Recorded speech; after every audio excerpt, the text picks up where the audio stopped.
That's right. It's Wednesday night. You're watching the Hang Up live right here on the line. I'm Matt Dillahunty.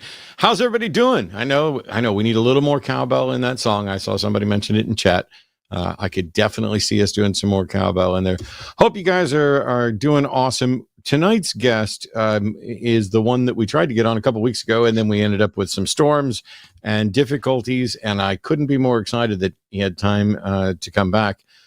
Quickly, before we get to that, a couple of bits of news, because I know that, the Sunday show, we focus more on religion, and the Hang Up is kind of a mix. Like, if you're religious of any variety, feel free to go ahead and call in, explain what you believe and why, argue with us about whether or not we should believe, whether or not you think there's a good reason for us to believe, because it may be possible that you think you have a good reason and we don't. I don't know. I don't know what it is you believe or why, but that's the whole reason that I do most of these shows, is because I'm not convinced that there is a God or anything supernatural. And there seem to be a lot of people out there who are very convinced. I'd love to know why.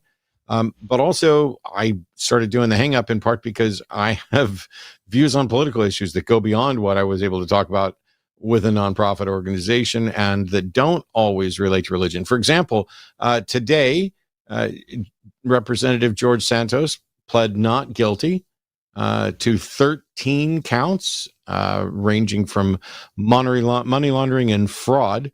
But considering we know that every time he opens his mouth, he's lying, I'm going to guess that his not guilty plea is also a lie. I don't think that he qualifies for, or perhaps is accepted or desired to be a part of the Hispanic American community at all. But to the extent that we've got David Tamayo on tonight to talk about the Hispanic American free thought community, let's not saddle him with anything at all that George Santos has said or done. In other news, unfortunately, I think I should just start every week with telling you how many shootings there were. Here's another shooting. Hey, this one's in Texas. This one's at a shopping mall in Allen, Texas. No big surprise. Nobody should care. Nobody should, be bothered by it, because we all know nothing is ever going to be done. This is just the new normal. We don't care who dies. We don't care what the reasons are. It's just going to keep going. I guess we'll just accept it. I wish that was more of a joke in what I was saying than it actually is. It's incredibly frustrating to turn on the news and hear about 6 people, 8 people, 10 people losing their lives to senseless gun violence. And to find myself, I don't even like to say it, but to find myself unaffected. It's just, it happened the other day, and I was like, yeah, another shooting. Because I know, this is just, we become desensitized to it. We become numb. We don't really care. And it's not that it's bad or wrong for us to be in that position. It is when something just keeps happening, you kind of just get used to it. How can it possibly be a surprise? We'll talk about their motivations, the racist, fearful, fear-mongering news that specifically led to attacks like these, including somebody driving a truck into a group of migrant workers. I wish I had something I could say of, here's what we're doing about it. Here's what Texas is doing about it. Here's what the United States is doing about it.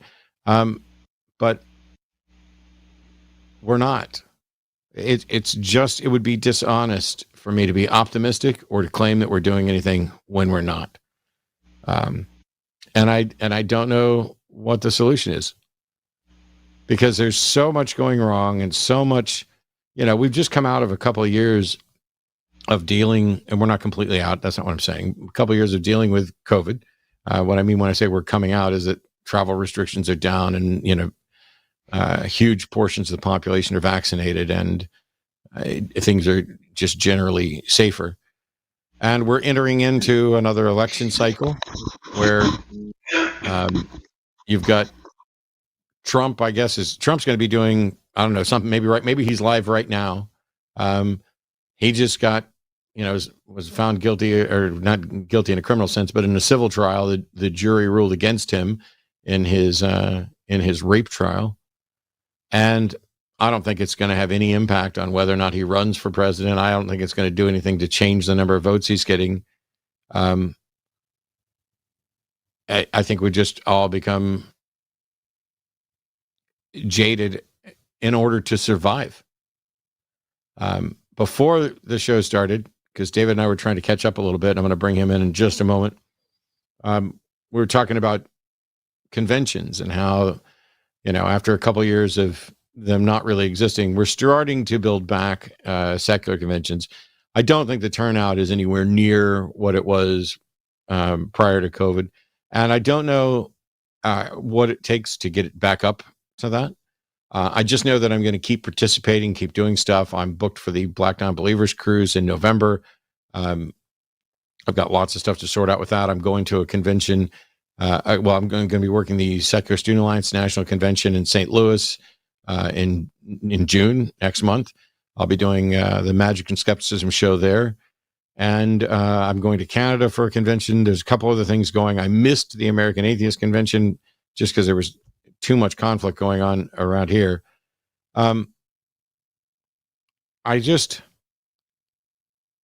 We've done a lot over the years, and we were really making good strides. And I think we still are.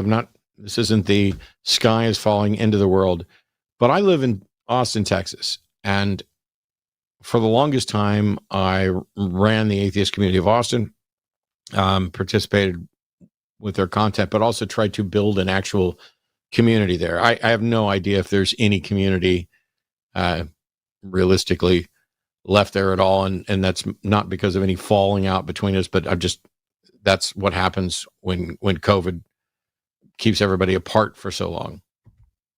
And I'm really, for years, David and I have talked about this before. For years, I've been saying, hey, how do we cooperate better? Just the stereotypical atheist communities with the needs of Black non-believers, the needs of the Hispanic American community. And I don't know, but damn it, I'm going to keep having guests on and keep talking about it and keep doing what we can. So join me in welcoming David Tamayo. David is the president and founder of Hispanic American Freethinkers. Please tell us all about yourself and that organization, and what can we all do better? So you have a couple of days for me to tell you all about it? I got at least an hour. So Hispanic American Freethinkers is a not-for-profit organization that we created. I'm co-founder that we created as a resource to support Hispanic freethinkers in the U.S. And so the idea here is, hey, how do we search for truth? What are the tools that are there? And so we promote science, rational thinking, skepticism, humanism, all those things that we tend to associate with that. And of course, we support the constitutional idea of the separation of church and state. And, the bottom line is we promote critical thinking in general and the absolute freedom of conscience. So that's one of those very general things that opens us to a lot of things. We didn't pick Hispanic American Freethinkers it's no accident for that name. We had thought about what about Hispanic American Atheist or Humanist or all of those, but we picked Freethinkers because our community suffers a lot from superstitious beliefs like palm reading and witchcraft and mythical creatures like Chupacabra and La Llorona and other things like that. So, and of course, the worst belief of all is, the Christian God that's more prominent in thanks to the Spaniards, the gift that we received from Europe by the colonizers. But, a lot of people may think, well, how many Hispanics do we really have in this country? And it turns out that the U.S. has a lot of Hispanics. There are 63 million Hispanics in the U.S. And, so that's about 20% of the population. And, wow. just to put it in perspective, if we have almost 20% of the population being Hispanic, African Americans are 13.6. So, far less. And so it's definitely the Hispanics is the largest group in the U.S. And again, to put it in perspective, more people speak Spanish in the United States than any other country in the world except for Mexico. So there are more Spanish speakers here than in Colombia, than in Venezuela or Chile or any other country, which is, again, something, those are huge numbers. And so that's why all religions in the U.S., they see this as a nice source of members. When you look at the Mormon church and you look at the Pentecostals and a lot of, and even Islam, Islam has grown to be about 600,000 Hispanics in the U.S. that converted to Islam in the U.S. in the last decade. So, you go from being, Christian to now being, for women is worse, going into Islam. So, but even the Catholic Church, it's not that the Catholic Church has returned. You ask anybody and people say, oh, yeah, Hispanics, they're Catholics. Well, since 2019, actually less than half of the Hispanics in the U.S. are Catholic. So, yeah, it's pretty interesting to see of that. Now, with all of those things that I just mentioned, and with the Mormon Church having most of its growth in the last 5 years just being, Hispanics, the number one question that I get from people is, so what is the difference between Latino and Hispanic and Latinx and da-da-da-da? And I'm like, oh, man, So I find that the Latino, Hispanic, Latinx, and all those distinctions are merely a distraction from the real issues. And the other thing for the free thinking part of the organization is that, teaching kids critical thinking skills helps in every area of life, not just the religious side and the supernatural side, but also, to think more critically on the kinds of jobs that people can get, the kinds of careers they can follow. And I've talked about a letter that I received about 4 or 5 years ago from a local high school saying, hey, we would like you to come and talk to the Hispanic students in the class so you can tell them what kinds of, what jobs they can get. And my thought was, well, they can get whatever goddamn job they want. It's, Sure. Why being Hispanic doesn't matter, unless you were not born. If you were not born in the U.S., the only thing you don't qualify for is to be president of the U.S. But just about everything else is there. And so having that, I had that talk with this high school counselor, and she was very, but it did open the doors, and it's one of the things that we do. We go to high schools to talk to students and give seminars on critical thinking skills, and should we believe in ghosts, and we never tell them there are no ghosts. We never make affirmations like that. It's this Socratic method of asking the questions, and what evidence is there, and what about this, and what about that. And of course, we show that, sometimes you hear the old adage, oh, see it to believe it, and we're like, nope. And we show them a few magic tricks and say, you just saw this happen. And no, your eyes can fool you also. You have to use your whole package, so your whole brain. And so it's been a lot of fun. And unfortunately, we're a small organization, so we don't have a full-time staff. We don't have people that are getting paid. We're all volunteers. But one of the problems that we have is having role models that we can show these kids, hey, you can be this person. I was one of you sitting where you are. And this is you got to shoot high, think big. If you could have any job, anything, what would it be? And what does it take to get there? So anyway, like I said, I just go crazy on a lot of these things, but it's a lot of fun. And so I can't wait until I retire from my day paying job so that I can dedicate myself to do this full time. And so I'm a chief information officer for an aerospace engineering company in the DC area, Ground Zero. And I'm always looking to see, hey, where can we, because, having I'll give you another example. A few years ago, I attended a CIO conference. 2,000 CIOs, Chief Information Officers. These are people that are, that are in charge of the technology for large corporations. And out of the 2,000, there were 5 people that were Hispanic. That's it. And no women, no Hispanic women at all.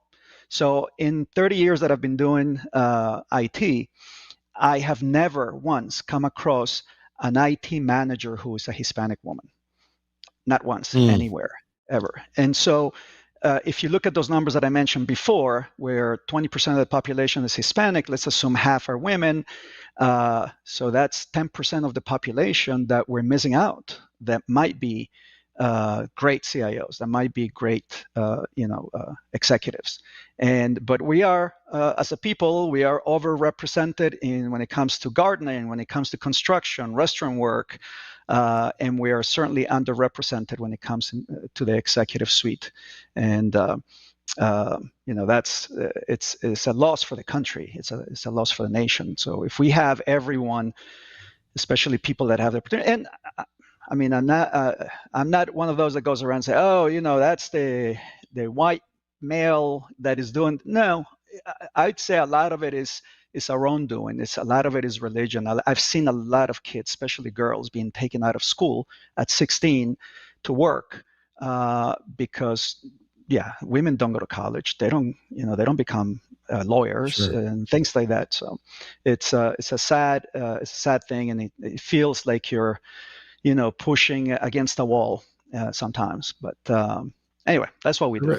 I really appreciate the focus on skepticism and critical thinking and teaching those things. And because, like everybody else, I would have assumed the bulk of, Hispanic Americans are probably Catholic or something near that. But if Islam is making inroads into the Hispanic American community, and you're dealing with a lot of other superstitious beliefs and things like that, apart from, just the stock answer of we need to teach critical thinking skills and everything else, is there some cultural bias that you would think makes a certain group lean more towards the superstitious thing? Is it a failure of just general education? Is there something special? Because I could hear this about anybody. I could hear this about, and I think, hippy dippy kids in a white school. I think it's education. I think it's as simple as that. It's education. We live in a society where if you live in a really nice neighborhood, you get to go to a really nice school. And if you don't, if you live in a crappy neighborhood, you go to a very crappy school. And so, it perpetuates that cycle of bad thinking, if you will. And so one of the things that we try to do is to make resources available to Hispanics. So one project that we did in Hispanic American Freethinkers, for instance, is we took a book from Hector Avalos. And do you remember who Hector Avalos was? I remember him well. Yeah. So Hector passed away a couple of years ago, and Hector Avalos was he grew up Pentecostal. He went to school to Harvard and got his PhD there, and was the head of the religion department at Iowa State University for a while there. And in the early 2000s, there was a movement that people wanted to get intelligent design into colleges in the science. Right. He was one of the first ones to fight against that, and he had all these professors sign letters of threatening to resign if the school did that. And so it was great. So right before he died, he had, this is the only book he ever published in Spanish.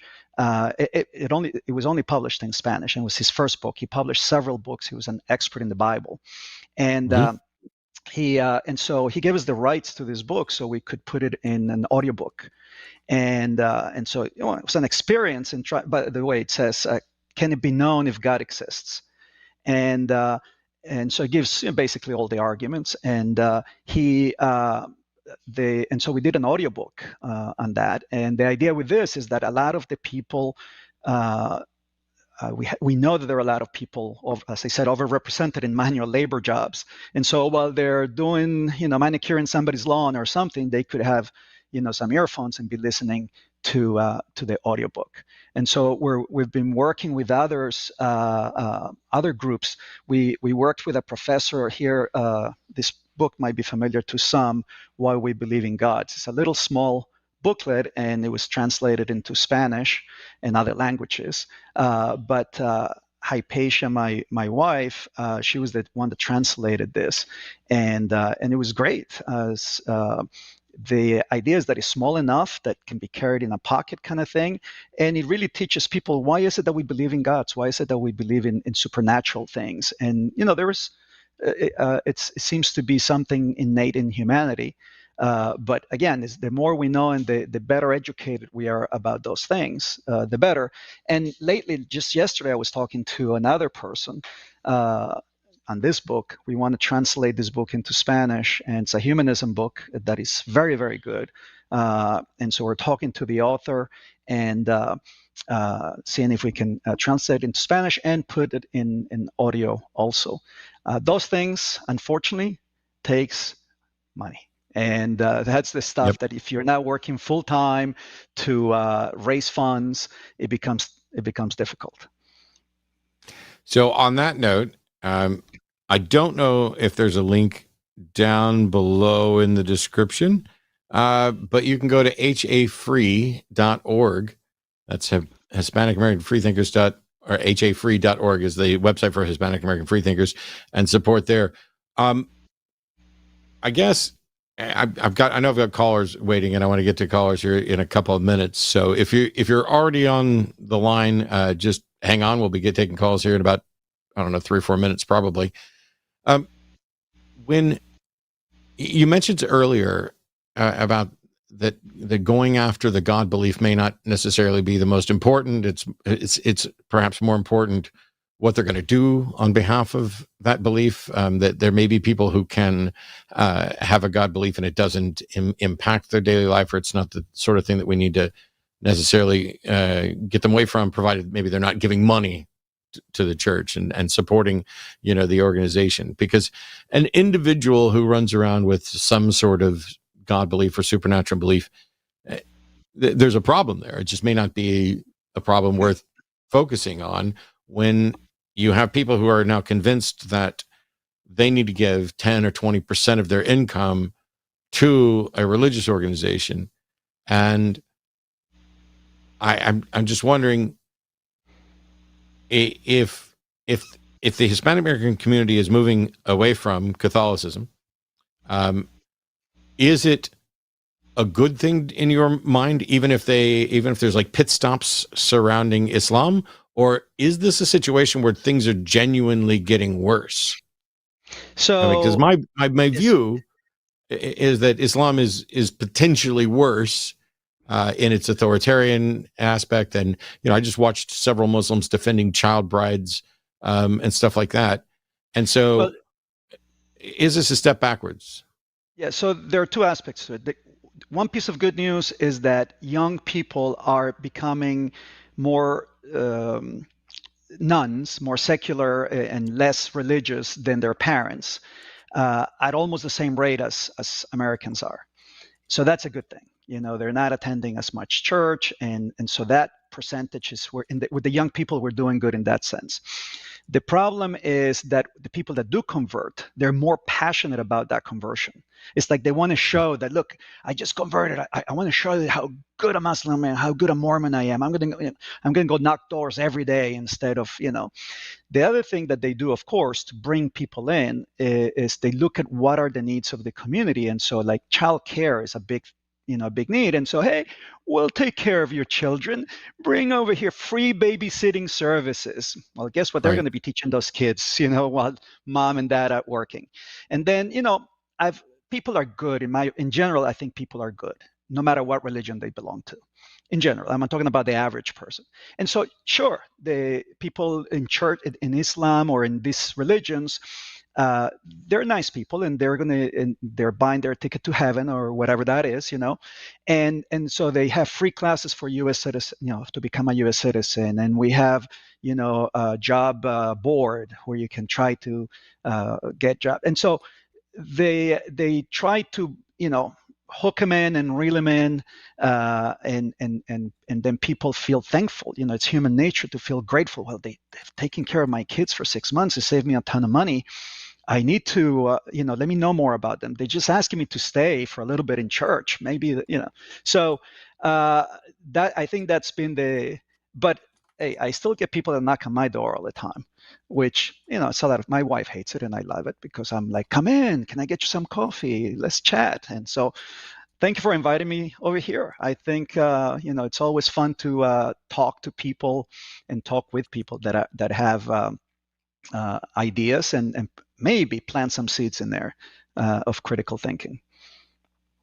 Yep. I tell you what, we've got callers. By the way, if anybody has any calls specifically for David and asking about reaching out to the Hispanic American community at large, feel free to get your calls in. While I normally will just give priority to theist callers, I also give priority to people who have calls specifically with questions for the guest. Wow. And somebody just hung up. So we'll go with the caller who didn't hang up. Felipe Hello? in Brazil. Pronouns are he, him. Welcome to the hang up. You're on the line. I can't hear anything. You heard a beep, but you can't hear anything. Well, I will let our wonderful producer try to work on that. Yeah, I apologize. I did do a test before the show, but it seems like something's wrong. So, one moment. Okay. Philippe, could you hear her? Can you hear me? Caller, you can hear me when I talk, correct? Yes. Okay. But not me. Correct. Not you, Matt. Something's that's sweet. Wrong. Caller, can you talk a little bit more so I can hone in on Okay. I can talk a little bit more and say something interesting. I don't know. I tell you what, we're going to get the caller is going to challenge me on the notion that atheist and theist is a binary problem. I hope it's all right. By saying that there's a middle ground. So I may talk a little bit more. Maybe. Okay, why don't you guys talk to the caller now and see if he can hear you? Sure. Felipe in Brazil, you're live on the line. If someone's talking, Nope. I can't hear anything. You don't hear anything. What the I'm gonna- hell? Put him back in the queue. Yeah. I'll put Felipe back in the queue while we do this. So yeah, now would be a great time to call in because you won't be able to hear us. And I know that some of the people who would love to call in but are afraid of what I might say. And if you call in now, you won't be able to hear me, so you won't have to worry about what I'll say. Well, I can tell you a couple more things we're doing in Hispanic American Freethinkers. Please. We work with the Secular Student Alliance to do a scholarship. So we raise funds for a scholarship. It's called the Hector Avalos Scholarship. Hector Avalos was a mentor of ours. He's helped us a lot in giving us advice, and he was a fine example of someone who was, he was a child preacher and became, a fighter for critical thinking and anti-religion. So, he participated in a lot of debates, and the best thing is he wrote lots and lots of Bible books that are respected by both the secular and even the religious people that are also experts on the Bible. We also work with the Secular Day of the Dead, Día Secular de los Muertos. It's a bilingual celebration of life that we have that we do together with the Free Thought Society and other groups every November. And so that's always a lot of fun because, half of it is in English, half of it is in Spanish, and there's a lot of shows. And really it's to try to take back the Day of the Dead that the Catholic Church basically took from the Native Americans in Mexico. Another interesting factoid, the Native Americans in the U.S. and the Native Americans of the rest of the Americas are basically the same people. So DNA-wise, and it might be one of the reasons why a lot of tribes in the U.S. do not allow DNA as a test for to be a member of the tribe, and because there's such minor, and in the past I've done presentations where I show photographs of Native Americans from Mexico, from Guatemala, from Colombia, and the U.S. and Canada, and you can't tell where which one is which. They just look like all one people. So anyway, that's with the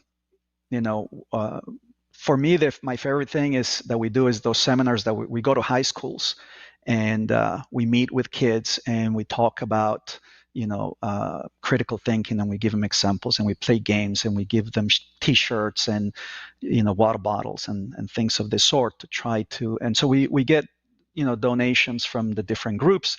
One of the things that I have to say, and you alluded to this at the beginning a little bit, is that we are a secularist, all of us. We need to work together more, and we need to, and we need everybody. So, when I see flame wars in the internet, one atheist group against another atheist group, or, atheist people fighting against each other, for me, it's like, look, we need everybody. We need the Matt Dillahunties of the world that are great, debaters, and we need the Kumbaya Universalist church atheists, that embrace anyone that walks in through their door. Fighting each other is basically, firemen stepping on each other's hoses. We need to say, yeah, we have disagreements, but we also agree on all these other things, and we need to continue moving forward. And I think all of us have helped improve things for atheists and for secularism in the U.S. over the last decade and a half maybe, and that's why I think we see this hard pushback from the religious right, trying to, it's like gasping for air, because I think they see the writing on the wall, and they don't care who they elect, how dirty they are. They promise me that they're going to be against abortion, so they promise me that they're going to put Jesus and a cross in there. So I don't care if they're willing to make a pact with the devil in order to get what they want. So I think that's, I don't know if you agree with that, Matt, but I see that fairly often. Mostly, I'm just, in the process of reaching out, I work with the Secular Student Alliance and American Atheist and a bunch of other organizations. Ready to connect. Click. Oh, hey, we're reconnecting the phone line stuff now, but I'm able to do that, but I don't know. Like, I know that I have a big fan base in Brazil, and in a couple other places where I haven't been. But I wonder, like, I live in Austin, Texas. There's a huge Latin population here, and it's not like I can go door to door in a Hispanic neighborhood saying, well, you could, but they probably hola. I have 10 minutes of Spanish that I remember from high school. I don't know how much of a language barrier there's going to be to having these discussions, but also I generally wouldn't go door to door about atheism anyway. And so not only is it not that I'm not the right guy to be running around to that community trying to find fellow secularists and freethinkers, but I don't know that the door to door is the way to do it. But you've got to be able to reach out and get a foothold in a community. That's why the schools are so good. If you think back, I see a couple of gray hairs on you. If you think back, when smoking was, when there was this movement against smoking, right? It was really with the kids that we finally got sort of the message that smoking is bad for you, and a lot of restaurants and a lot of places started prohibiting it. Before that, people would smoke and blow the smoke in your face, literally. And so the schools is, I think, the way to do it. In the Hispanic community, we've, it's funny, of the maybe 25 to 30 schools that I've visited and done presentations in, there was only one school where the principal said, send me the thing ahead of time, the slides and the program and what you're going to do. And then he called me into the principal's office, and nice. He said, and he said, I know what a freethinker is. What are your plans really over here? And so he had me remove one slide in the deck that I had that it basically was a picture of some African kids that said, "Do not kill us, we're not witches." And this was a time, well, in Africa, there are some countries where a lot of children get hacked to death with machetes because somebody accuses the child of being a witch. And and if you're albino, forget it. You're being they'll sell you for parts for people to do witchcraft and eat you and do all kinds of weird things.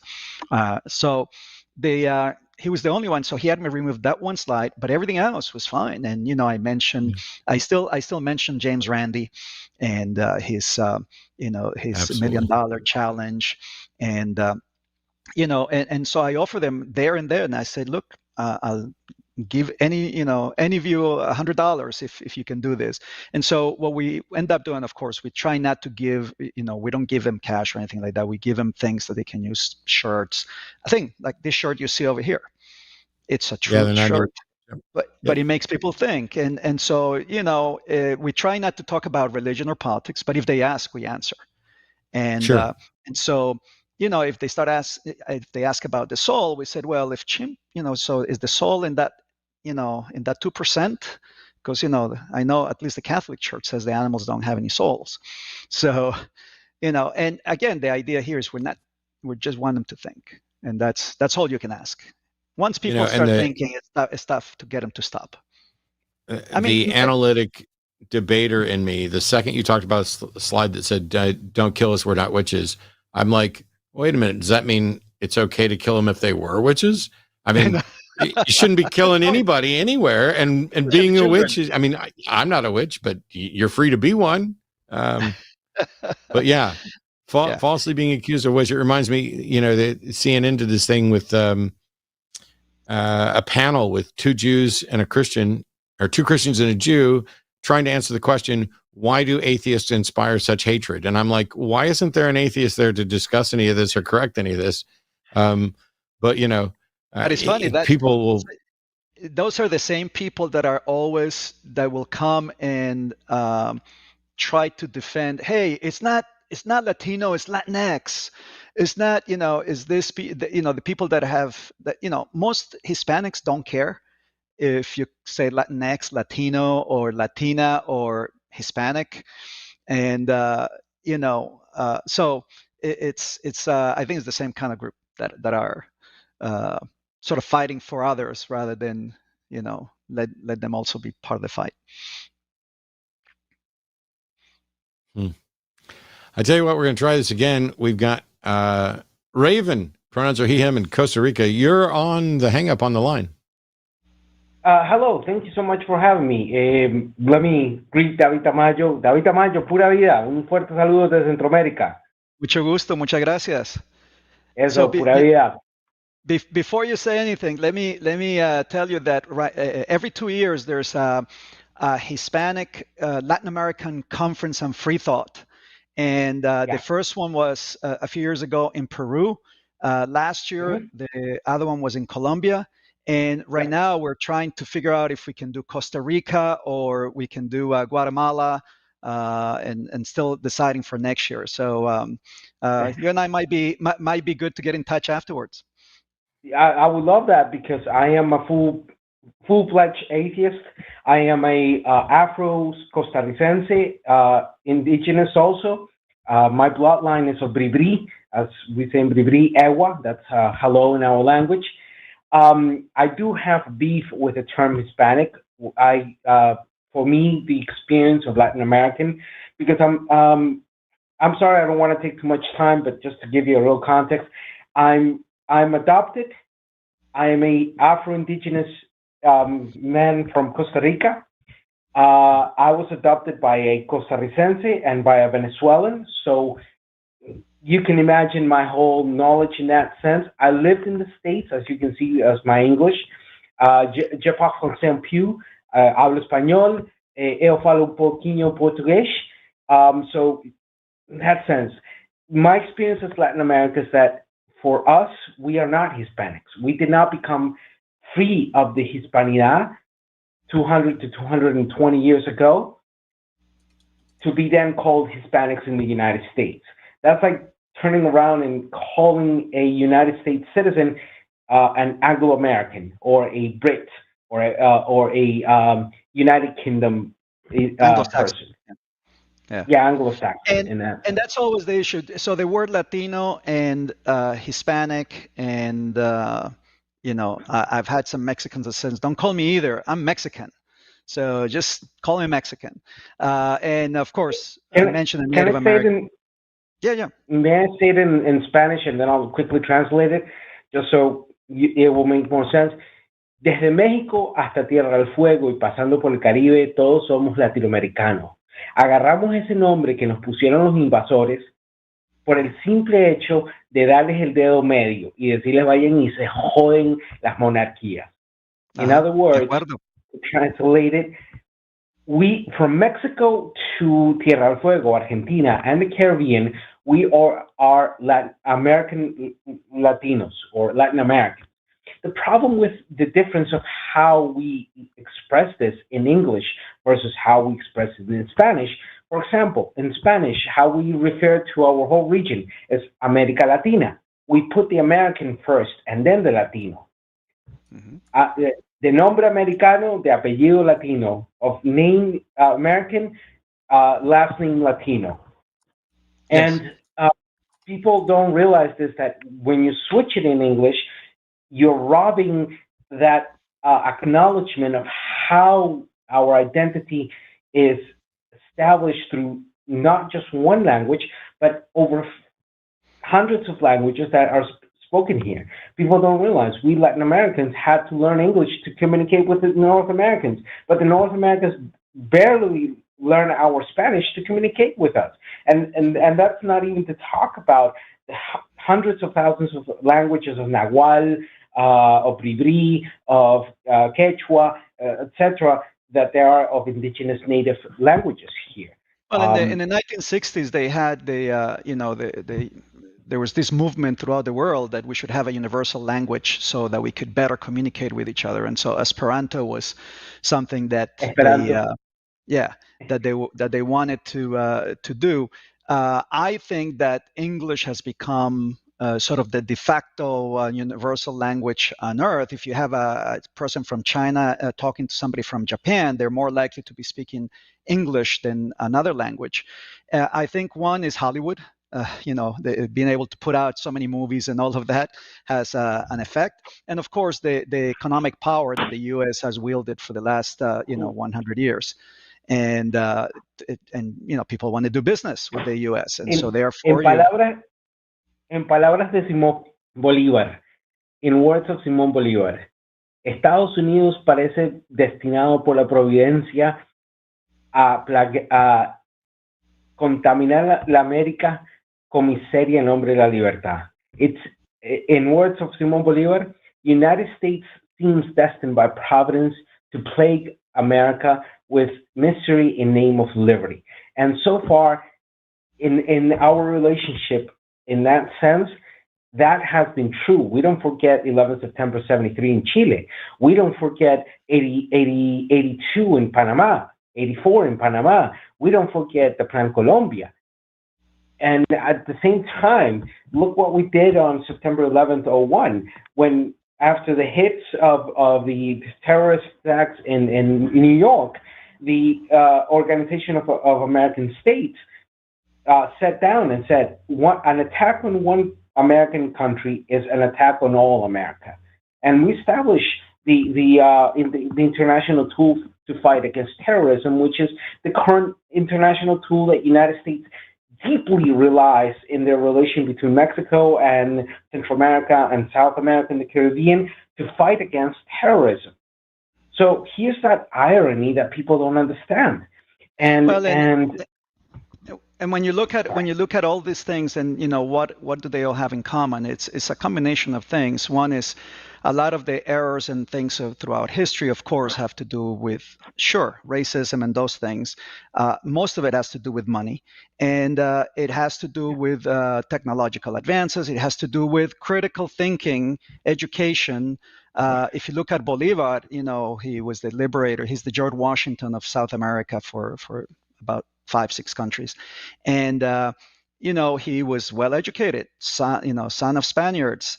And education is what made him sort of enlightened. And so the idea is, I think the better educated people are and the more they know about history and philosophy. I mean, who teaches philosophy anymore? In the US, 40 years ago, they used to teach philosophy, and we had a lot more scientists and all of that. Today, you see Matt, Matt had to do a lot of learning on philosophy, because I don't think you learned your philosophy in high school, did you, Matt? No. Yeah, I did learn mine. Well, the basis of my philosophy, because I was in the Waldorf system for a while. I learned it, the basis of it, in high school. Then I became a self in not only in the U.S. but also in Latin America. So I went to both types of schools, and also I had the opportunity of, in my higher education, to be taught in the Latin American universities, Universidad de Costa Rica, and then I went to private universities here, and then went to public, back again to public, and I played a lot of that, and I was self-taught. But here's another issue about my own perspective, my own personal life. I was born destitute. I was rejected because of poverty. And as soon as that rejection happened, I was accepted. And I was given the opportunity to be born into the political realities of Costa Rica, Venezuela, Colombia, Panama. My father was an ambassador to the OEAs in Washington, D.C. back in the 90s. So that's when I lived there. I met Bill Clinton. I met Hillary Clinton. I met George Bush, etc. Yeah. So that's my town, by the way, D.C. So that's where I live. I know exactly where the OAS is. I go there sometimes for events on Constitution Avenue. Anyway, one of the by the way, side noting here, from kindergarten to 5th grade, I went to Catholic school in Colombia with nuns, the ones that wear the veils and all of that, and all of them were from Costa Rica. Más salado que el mar muerto. Más salado que el mar muerto. And they were really nice. I mean, I thought they were really nice and everything. And so a lot of my indoctrination came from these Costa Rican nuns. Here's the thing. Costa Rica constitutionally is a constitutional representative democracy, but the error that happened when the creation of the Second Republic happened back on 49, last century, was that the Article 75 of our Constitution establishes that the official religion of the state is the Apostolic Roman. So from the past 70 some odd years, part of the money we pay as tribute to the state goes to the Catholic Church. But people listen, Raven, it doesn't matter, because in Colombia, they've had, since 1810, they've had separation of church and state. And yet the Catholic Church has all the privilege. It's in all the parades. It's invited to speak and bless and do prayers and all of that. So it's only in name, unfortunately, just like it's becoming in the U.S. I mean, in the last Let me tell you years, how that plays out. One thing that I do criticize on our liberators and our process of independence during that process of independence of America, starting with in 11776 to about mid 11800s. I'm sorry, I don't use as an atheist, I do not use Gregorian calendar. I use the Halcyon calendar. So when you hear me saying 11776, just take one out, and that's 1776 in Gregorian translation. I add 10,000 years over the current year. So we're not in the year 2023. Wait. Yeah. Okay. So, sorry. I was really, I'm happy to focus on what myself and others need to do differently, but I'm not switching which fucking calendar I'm using. I get you. It's a convention. I do. Yeah. If I go to calendar.google.com to look up my stuff, and if I look at the date in the lower right corner of Windows and your calendar doesn't show up, I don't care about it. It makes it more difficult. Yeah. I understand. What happens is, well, just for future reference, a lot of it is Raven. We use these calendars and these things. I mean, we cannot deny where we are today. And how we got here may have some things, but changing those things is, I mean, we don't want somebody to say, yeah, well, I'm for the Roman numerals because, you know, that was before the current Arabic numbers. Let's see if we can end this call by talking about an actual issue, because I've never been to Costa Rica, although I had former coworkers who were there. I have been to Mexico and a couple other places. There's a lot of misperceptions. Raven, what's the one thing that you wish U.S. citizens in particular, but especially the secular community, knew and understood about you and your perspective on Hispanic, Latin issues, Mexican issues, etc.? Oh, I love that question, and a very straightforward answer.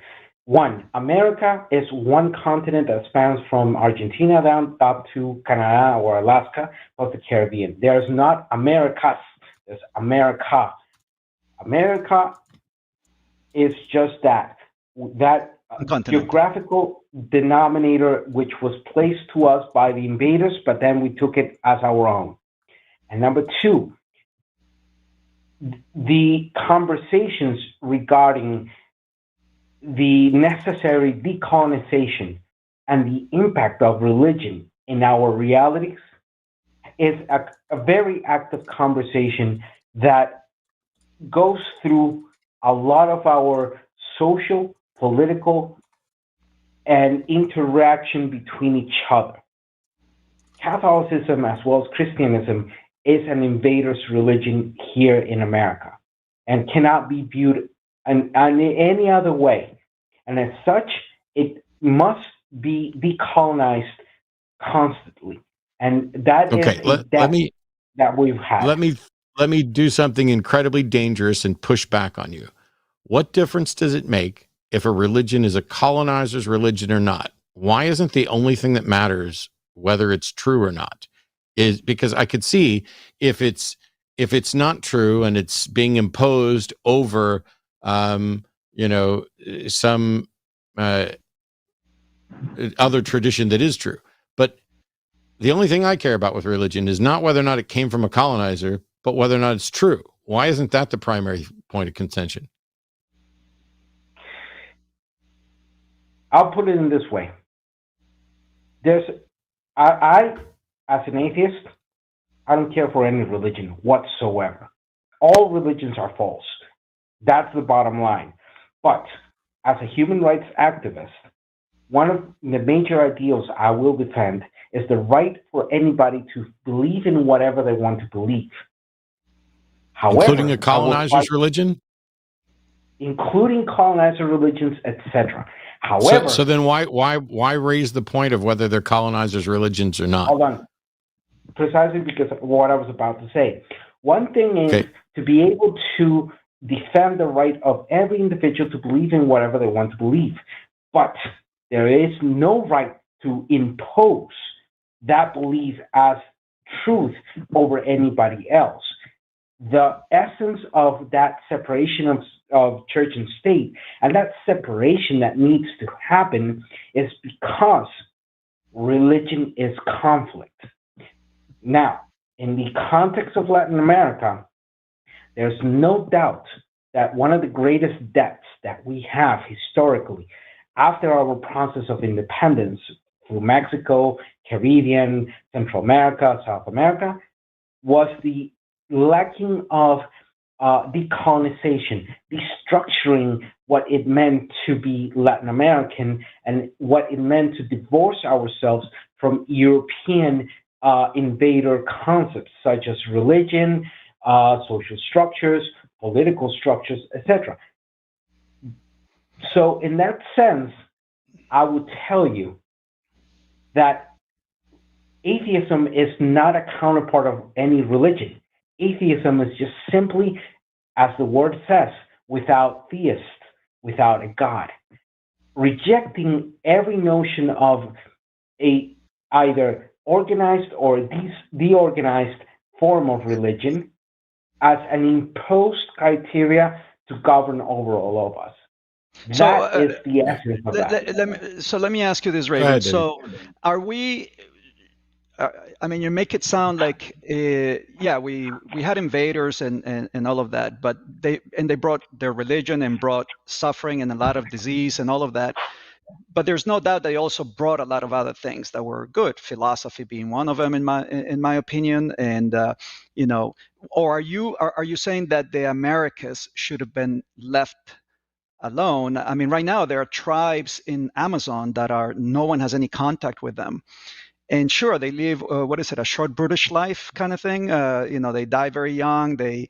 Because you know, they're living basically in the Stone Age. So right now, today, in the Western world at least, we steal, if you want to use that, from every culture. You know, I love that I can go down the street and get Chinese food, or you know, that I can listen to you know, Celtic music, or you know, there are all kinds of, you know, it's an amalgamation of different cultures. And look at blue jeans. You know, throughout the world, everybody, you know, most everywhere you see blue jeans. I mean, are we appropriating? So it kind of brings this thing about appropriation of cultures and things like that, for which I don't care about. I think we need to be bigger than that and look at ourselves as humans and say we're all humans. It doesn't matter your color of skin. It doesn't matter, you know, where your mother opened her legs to give birth to you. You know, it's just good luck or bad luck as it happens. And so some of us were born in Europe, some of us were born in Latin America, some of us majority are born in Asia, but you know, it's those regionalisms that that sort of gets us in trouble, like we see in the stupid wars and things like that. So for me, is we actually, as atheists. If I may just give one point right there, very interesting on what you said. I will tell you this: any human progress or any human destruction, and in that dichotomy of our actions as humanity, is not sufficient to ignore the results of oppressions by groups of one type of people to others. And I don't know. No, Raven. Nobody's suggesting that it does. I'm trying to understand. I mean, you know, let me conclude that idea. No. I've sat here silent for 20 minutes. I'm done being silent. I wanted specific things to bridge gaps, but you have a few gross oversimplifications and exaggerations that you've presented when you say all religions are false. That's not true. Maybe maybe they're not even falsifiable, which means you can't show that they're false, which means when you go in and you oversimplify it to all religions are false. How did you know that? How did you prove that? But I let all of that slide because I wanted to get somewhere, but I don't think we're going to get any further. I think we've gone about as far in this particular conversation as we can, because you have your pet peeves, which you've addressed. And I just want to figure out how best to reach every community, Hispanic, Latin, Black, any community, in order to get critical thinking skills down, not to rehash whether or not cultural appropriation is right, whether or not we should be fighting oppressors' religions more than the religions of our own heritage. None of that. I don't give a shit about any of that. What I care about is lifting people up, finding ways to teach people how to think so that nothing that isn't true manages to survive, whether it came from an oppressor or anybody else. That's it. That's my only goal. And it's a laudable and honorable goal. And all I'm going to say to conclude is that you cannot lift people up without restorative forms of justice, of recognition. And in that sense, restorative justice is essential to be able to then progress to that which you want, which I applaud you and I share with you. But I also recognize where I stand and what I have lived through my experiences with the skin color that I have, with the heritage that I have, with the whole reality that I have lived, and my ancestors, my mis antepasados, my Ancestors. ancestors. Thank you. Tamayo understands that sometimes between two languages you get stuck. My Listen, ancestors. Raven, this is what we'll do. See, let's get in touch afterward in the show. Maybe we can do this conference in Costa Rica next year, and I love and that would be a topic. You know, it's usually 2 or 3 days of discussions and with very smart people, and of course a lot of these things with a glass of wine, it's usually a lot better too. So let's do that. Of course, and thank you. On that note, Matt, thank you so much. And David Tamayo, pura vida, hermano.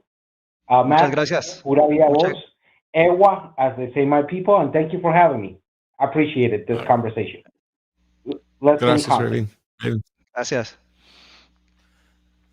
Oh, one of the problems is that I'm interested. I want to try to give people the information they need so that we can build those bridges. Also, I don't know. I mean, like I said, I don't know squat about Costa Rica or what's going on there now or what's going on in recent years.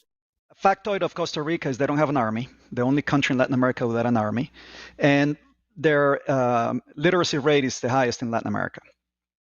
And so it seems to kind of correlate, highest literacy rate, no army to defend the country. They just have a national police.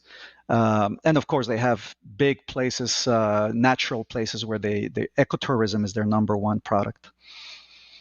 Yep.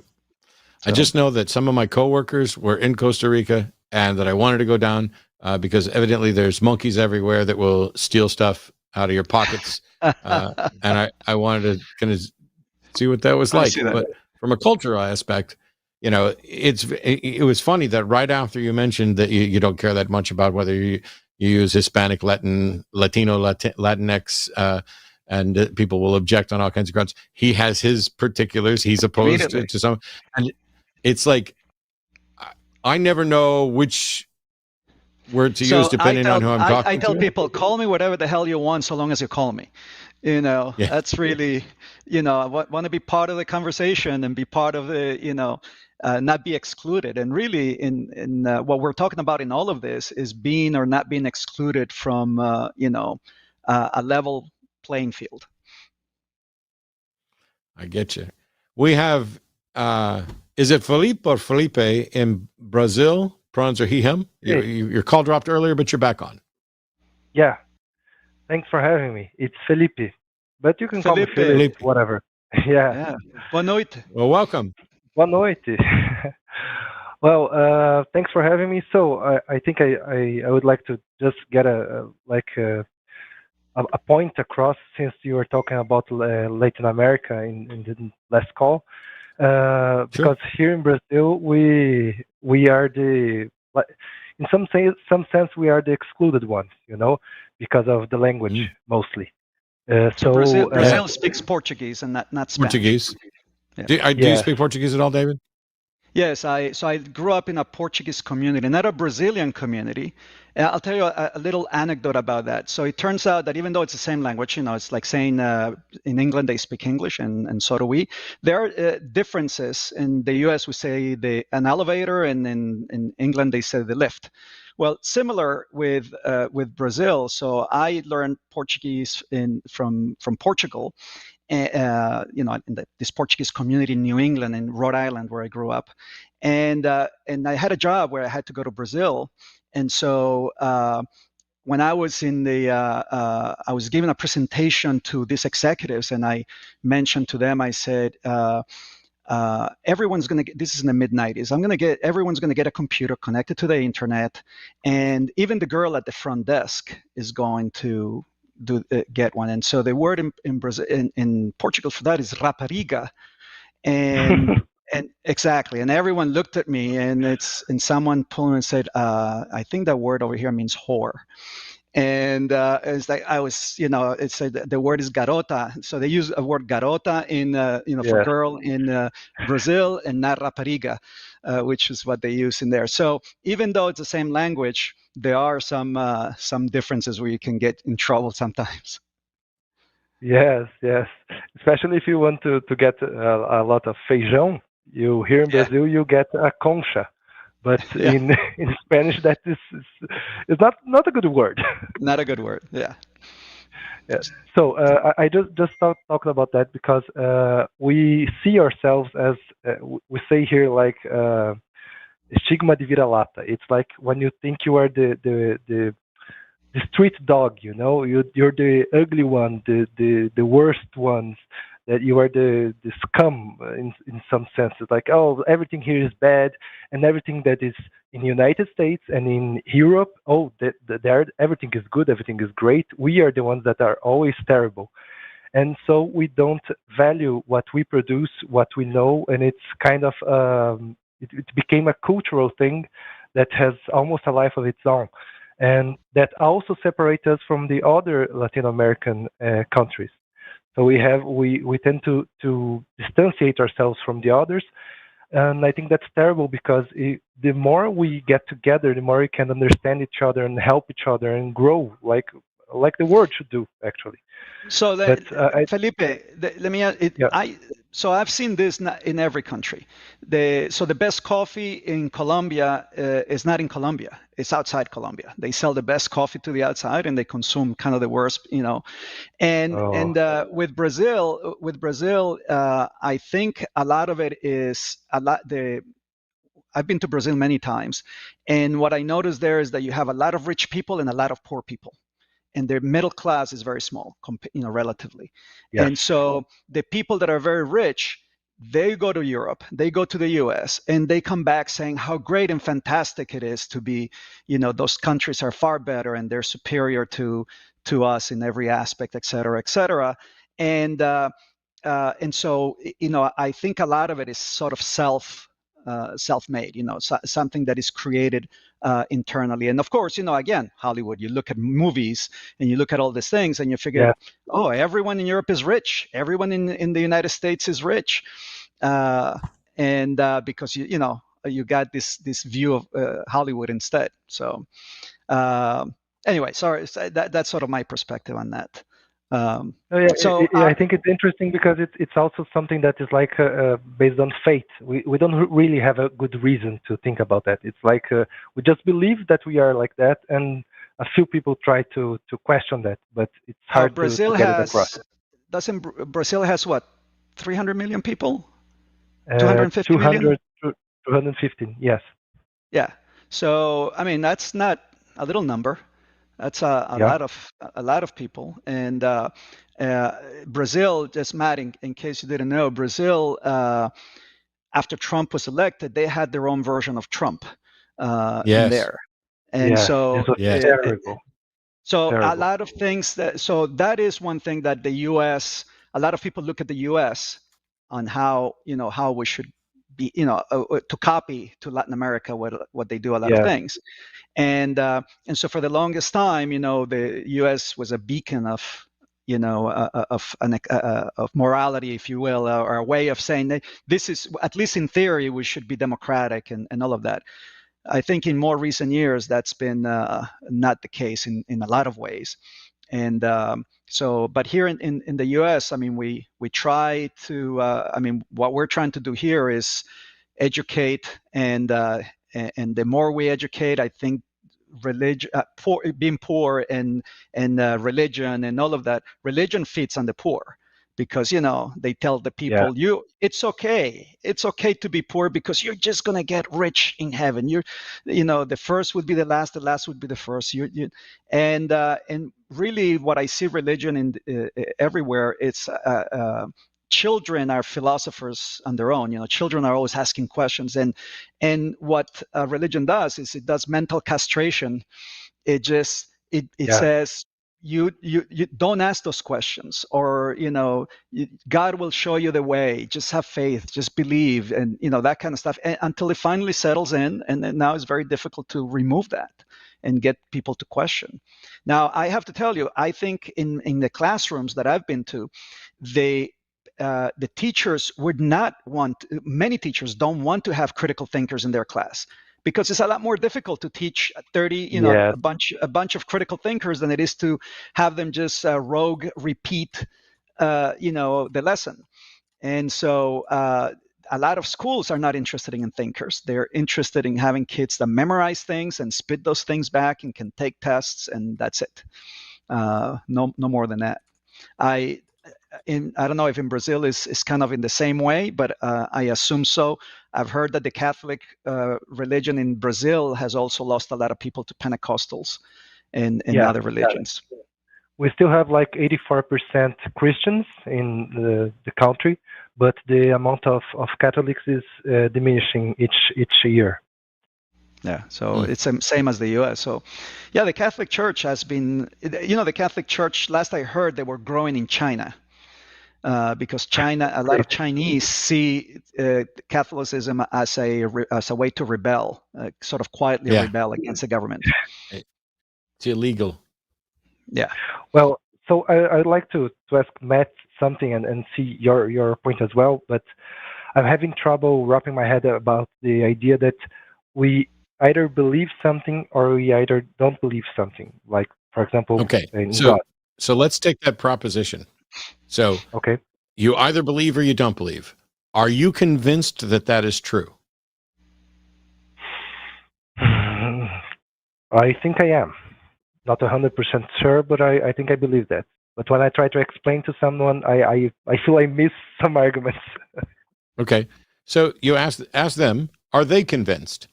And they're going to say either yes or no, because they know that you're either convinced or you're not convinced, and there is no other option. That's all that means. It's A and not A. It's true and not true. It's blue and not blue. It's convinced and not convinced. It's believe and not believe. This is foundational to logic. Everything is either A or not A. And so as long as you define day and be another day, right? Sure. You could believe today and not believe tomorrow. Right. You could believe really strongly today and believe really weakly tomorrow, but you still believe both days. Whatever it is you're defining, it's either that or it's not that. And that's all that I mean when I say you either believe or you don't believe. You're either convinced or you don't. You could be an atheist today, a Scientologist tomorrow, a Hindu the day after that, a Buddhist the day after that. You could like that. Get abducted by aliens and pray to hedgehogs the next day. But at any given moment for any proposition, whether it's true or not is irrelevant. You are either convinced that it's true or you are not convinced. And when you are not convinced that it's true, that doesn't mean that you are convinced that it's not true. And the best example I have for that is if you're in a jury and someone's on trial, you are either convinced that they are guilty or you are not convinced that they are guilty. But if you're not convinced they're guilty, that doesn't mean you think they're innocent. Doesn't mean that you're convinced that they're innocent. It just means that the burden of proof for guilt hasn't been established. So that's it. I think I get that, but let me put it the same way they challenged me. In the idea of the Schrodinger's cat. It's either dead or it's alive. So if I tell you, do you believe the cat is alive right now? What is the rational answer? No. Well, I don't know what the rational answer is. I'm telling you that I don't believe the cat is alive right now. Does that mean that I believe the cat is dead? No. Maybe that's I'm not. So you make it really easy. The number of blades of grass on the planet is either even or odd. We know that the number of blades of grass is either even or odd, but I'm not convinced that the number is even. But that doesn't mean that I'm convinced it's odd. I'm not convinced of either alternate proposition. Okay. I think I can grasp it better now. Okay. Now I might be in the case of atheism. So somebody says, "Hey, I don't believe there is a God." Cool. That's soft atheism. If they say, "I believe there are no gods," like our previous caller was saying, all religions are false. I don't know how he does that. I don't know how you reach that conclusion. I'm not convinced they're true. I'm not convinced any of them are true. But there's only some of them that I'm convinced are actually false because some of them aren't falsifiable. And it would be a mistake for me it would be irrational for me to think that I falsified the unfalsifiable. Okay. Okay. And after Clear. you believe in something or not, then you can have a gradient of confidence in how much confidence you have into believing in that. Okay. And while philosophers will try to define knowledge as justified true belief, and knowledge is a subset of belief, like here's all the things I believe and some of them I also know. What we normally mean when we say I know something is I really, really, really, really, really, really, really strongly believe that this is the case. And it would be worldview altering for me to discover it's not wrong. That's mostly what people mean. They're mostly expressing a confidence level in a belief. And it's just knowledge is the highest possible confidence level is mostly what people mean. That's not going to get you very far in a philosophy class trying to define knowledge. But colloquially, that's what people really mean. That's fine. And so just to quickly to add another thing, I've heard some calls in the last few months where people are trying to argue from infinity, like if the universe is infinite, then there must be a God because infinity means that everything would be included in it. And I know you handle that. Your answers were sound, were logical. But I'm guessing if there's a reason for you not to use this example, or maybe it's a good one, you may adapt it. Just to say that there are infinite numbers between 1 and 2, but none of them is 3. So infinite doesn't mean that it involves everything, you know? Well, I think when you're on that level, the people who would, and I think you're right, and I think it's brilliant. I think it's a great example, which I will remember and use. But the people who will understand that example don't need that example.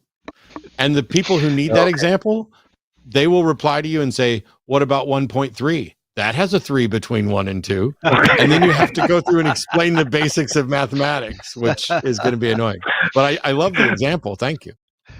Okay. So thank you so much for having me. I won't take more of your time. I think I talked to Arden before, and thanks for helping me getting back to the show. And if Jimmy is listening, I'd like to say, vai se fuder, Jimmy. Okay? There you go. Muito obrigado. De nada. I don't. Thanks so much, Felipe. I don't know if we explained this to you last time. Jimmy is very uncomfortable with praise, and so he said once that he'd rather people tell him to go fuck himself. And so it's become a thing where everybody tells Jimmy to go fuck himself. And now we're doing it in multiple languages. So in Portuguese, I don't even know any Portuguese, and I knew that's exactly what you said. But. All right. This call is the last of the calls that we're going to get in today, and then we're going to read super chats. So if you can hang out for that, we'll read all the super chats over $10. I've got the queue here. I don't know how this is going to go because any call that has this particular subject is likely to be a goddamn hot mess. But Ray, pronouns are him, in California, wants to ask me something about veganism or vegans, I guess. Welcome, Ray. You're on the line. How's it going? Hey, Ray. Good.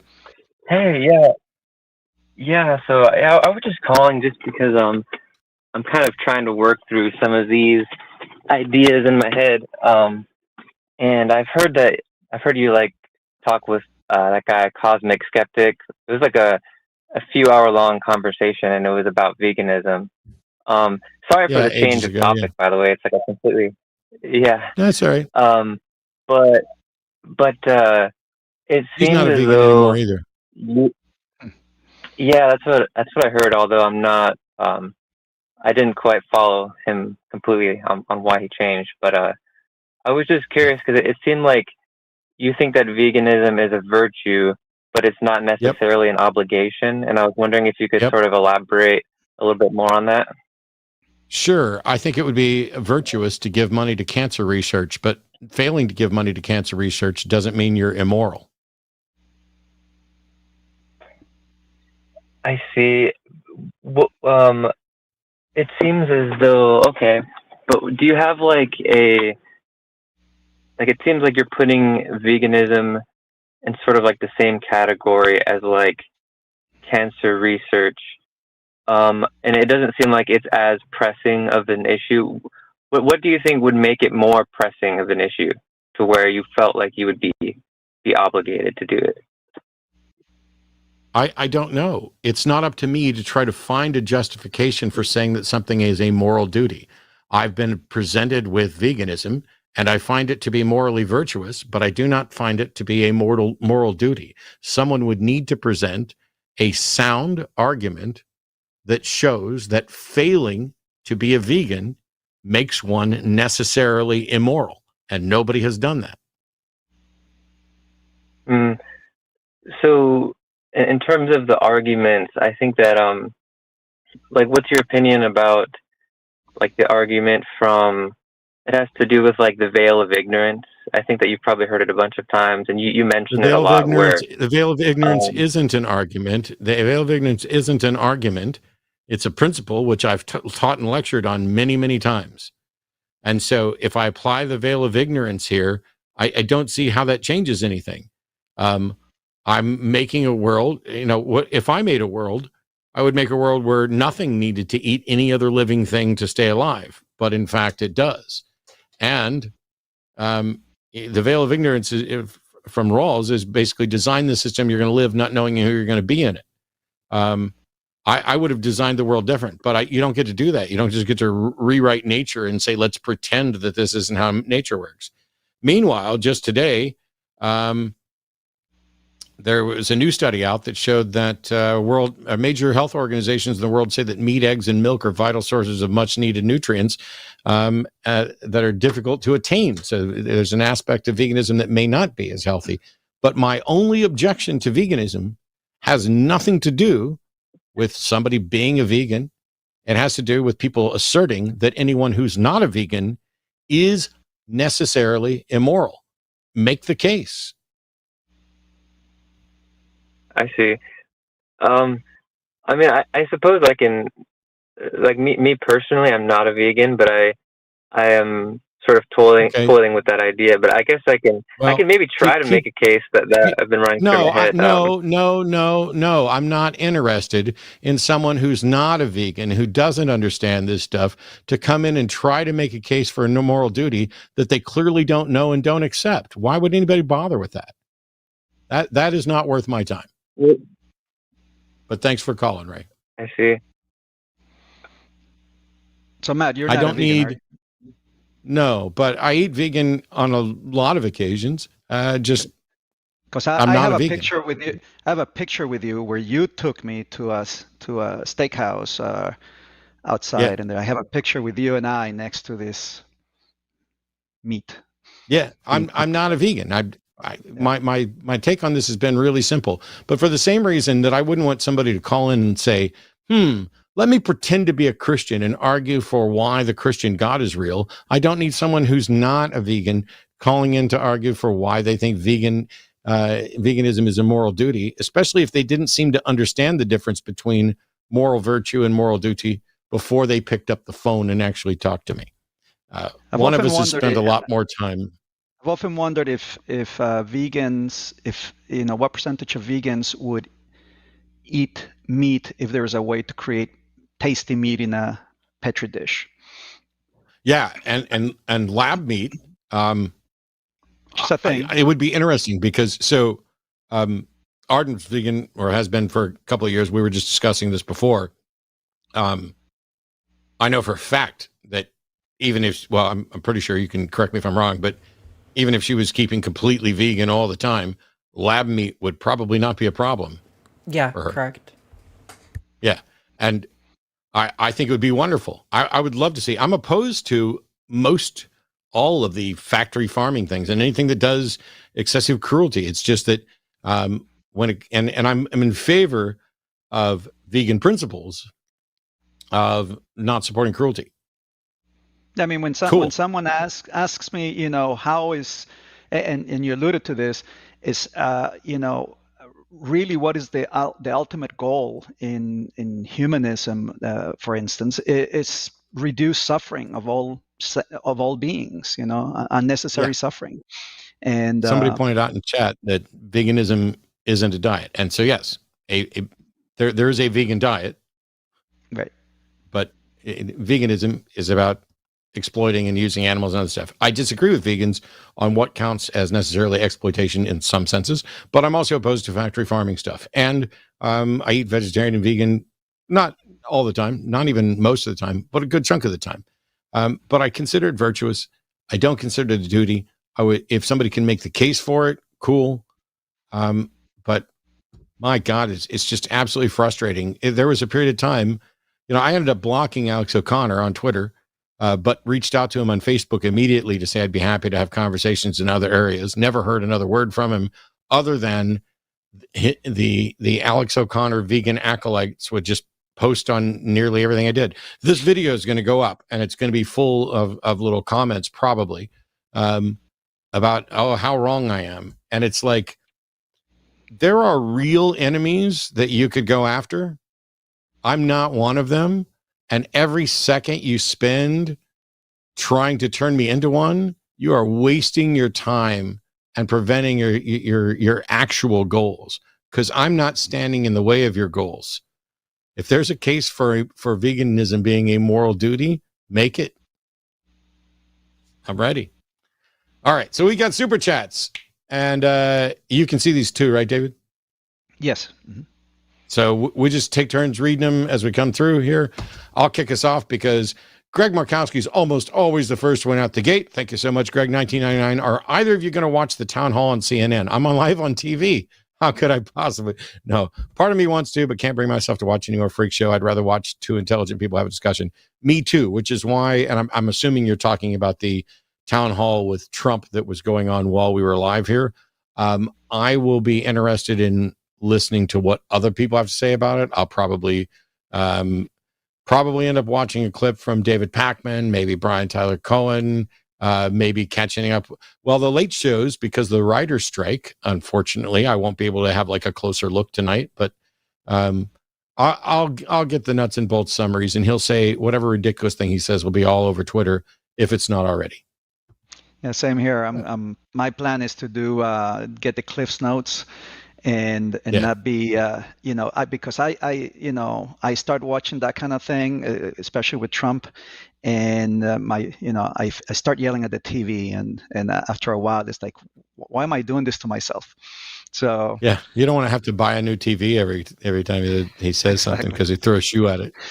My dog starts getting all nervous. Why am I yelling and screaming? Thanks, Greg.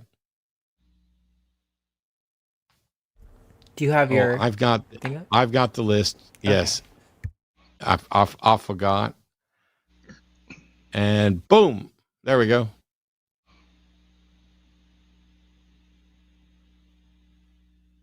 $9.99 from Dr. Robert Ballard is more of a man than Ronnie Radke. New Zelda comes out this Friday. Can't wait. Even though it's the last game I can fully enjoy with my daughter on the couch before she goes to college. So this should be a fun time. I'm actually going to have to, my Twitch has been charging in a cradle and untouched for maybe a year. So I'm going to have to dust it off and update it and see if I even feel like playing Zelda at this point. I don't know. Thank you. 1999 from LA Silver Surfers. Go fuck yourself, Jimmy, in a nice way. That's sweet. And Nicholas, 1999. David, you're amazing. As a Latino myself, I find you very inspiring. Thank you and your wife for doing what you're doing. You're making a difference. Hey, let's be in touch. And maybe we can do some work together. We're all volunteers. We're all trying to head in the same direction. And thank you so much. I really appreciate you saying that. We are bound to run out of super chats, by the way. So I don't want to mess with Arden and lower the threshold. But if you had questions, now is the time to get them in for me and for David. But 1999 from the Raven 200, Raven from Costa Rica. I don't know if that's your real name or not, but it's a great name. Great show, everyone. Sounds familiar. Raven sounds familiar from Costa Rica. It's a different. I think this Raven 200 is commenting on Raven from Costa Rica. Oh, I see. Yeah. So, Jimmy, if you can hear this, go take a 3D from the Dudley Boys. Yes. Very cool. $10 from Evo Medina. But who's to say we couldn't invent philosophy on our own? Who's to say what the future of this land would have been otherwise? Well, there's, I'm trying to remember the name, steel guns and viruses. Guns, germs, and steel? That's the one. It's, Abel, if you, I highly recommend this book. It's a little bit dated, but it talks about how much of Europe is Europe, and the advancements that they made versus Latin America and the invention of the wheel and all of that. And it has a lot to do with geography, not necessarily to do with the peoples. It's just the geography. So, for instance, Peruvians didn't have a wheel because everything is mountainous, and the wheel was kind of useless for them. So they use an alpaca, and without the wheel, is very limited the kind of things that you can do and the places you can reach, etc. There was also no horses in the Americas, big animals that can help do a lot of the hard work. And so, yes, you're right. In fact, we know that in China and in other parts of the world, there have been philosophers, and there've been philosophers in all parts of the world, but a lot of it has to do with where you are and what kinds of things you absorb and what kinds of things we learn. I mean, we got from India, I believe, and we got pi and other mathematical things from Egypt and from the Middle East, and so on. So I think if we treat the whole world as we're humans, we're all in the same little blue ball, and there's no other blue ball to go to, and let's all work towards making this place the best, and not live quarter to quarter like a lot of corporations do, then I think would be a lot better off. But it's a good, it's a point well taken, Abel. Right. And on that note, $100. Wow. That's pretty awesome right there. Thanks a lot, Dante. Small FYI, for the past 11 months, I've been semi-retired. Now I'm jumping back into the labor force. That means I'm going to miss some live streams. This is to help propel the channel forward. Hey, Jimmy, you're rocking the line. And yes, you can go fuck yourself. In fact, I insist. Thanks, Dante. We got a couple others, or at least one more super chat I want to get to, but I love, there's a few things that I love on Wednesdays, not only seeing something coming in from Greg and Dante and all of the others. I know that there are people who are regulars who aren't in tonight. But as I mentioned last week, I streamed a little bit this morning, and it's very difficult for me to set up my live stream on Twitch and not anticipate Dargendorp. I'm not going to go on and on about him every week, but it's his death has hit me harder than some of my family members, actually. I think just in the surprise every day that somebody I kind of counted on isn't there. So for all of those of you who are here, who I also count on to make my Wednesdays awesome and to keep this channel rolling, you guys are family as well. $10 from RPG Debunks. Matt, don't you know George Santos is the most honest person in the existence of all honest people? Just ask him and he'll tell you. Just like how he fought in World War II and won the Medal of Honor. Go fuck yourself, Jimmy. Fair point. I got some quick announcements to get out of the way. So coming up on the line, Jimmy and I will be doing the Sunday show this Sunday as well. Tomorrow is Katy and Dr. Ben. Monday Skeptic Talk's going to be R and Raw. I have no idea if it's going to run 6 hours or not, but I love the fact that that's not outside the realm of possibility, even if I don't know if I could do 6 hours. I mean, I'd love to do 6 hours. I could do a 6 hour show again sometime, but the premiere episode, there's what day is the premiere episode of Dying Out Loud? I think that's next Tuesday or Wednesday. Yeah, I think Tuesday, Monday is Skeptic Talk. And Tuesday is the premiere of Dying Out Loud with Dave Warnock. Please, everybody, let's make Tuesday's premiere show. Let's set a new record and let Dave know we love him, and participate in a show that deals with a difficult topic. For those who don't know, Dave Warnock, a friend of mine, a friend of ours, is dying of ALS. and is doing it proud and out loud. And even in those cases where Dave and I might disagree on something, I find that I'm less disagreeable about the disagreement, because Dave has a way of putting a perspective on things that I don't currently have. And it's why one of the reasons last time Dave was on, he and I sat around and talked about what we prioritize and why. And I think there's incredible value to hear from someone who is every day facing the end of life, knowing that it's just around the corner.